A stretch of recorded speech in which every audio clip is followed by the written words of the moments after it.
4 দশকের মধ্যে তীব্র খরার মুখোমুখি হয়েছে আফ্রিকা মহাদেশের দেশগুলো। পানির অভাবে ব্যাহত হচ্ছে ফসল উৎপাদন। চলতি মাসের শুরুতে ক্ষুধার্ত মানুষের খাবারের যোগান দিতে হাতি, জলহস্তী, জেব্রা সহ 700-র বেশি প্রাণী মারার ঘোষণা দেয় নামিবিয়া। এবার একই রকম সিদ্ধান্তে পা বাড়িয়েছে আফ্রিকার আরেকটি দেশ জিম্বাবুয়ে।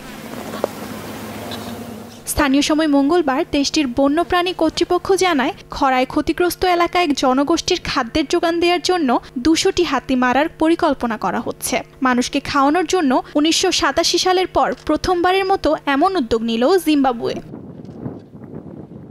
দেশটিতে মোট হাতির সংখ্যা 84,000, কিন্তু হাতি ধারণ ক্ষমতা 45,000। বিশ্বে হাতির সর্বোচ্চ সংখ্যার দিক দিয়ে জিম্বাবুয়ে দ্বিতীয় অবস্থানে রয়েছে। সংশ্লিষ্ট কর্তৃপক্ষ জানায়, হাতিগুলোকে মারার মাধ্যমে দেশটির বনগুলোতে হাতির সংখ্যা কমানোর চেষ্টা করা হচ্ছে।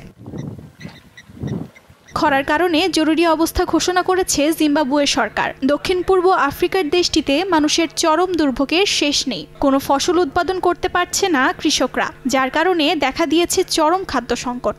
জাতিসংঘের হিসাব মতে জিম্বাবুয়ের প্রায় 42% মানুষ দারিদ্র্যসীমার নিচে বসবাস করছে। দক্ষিণ আফ্রিকার 5টি দেশ জিম্বাবুয়ে, জাম্বিয়া, বতসোয়ানা, অ্যাঙ্গোলা এবং নামিবিয়া জুড়ে বিস্তৃত একটি সংরক্ষণ এলাকায় 2 লাখেরও বেশি হাতি রয়েছে বলে অনুমান করা হয়। অর্জিতা শাহজিন, সময় সংবাদ।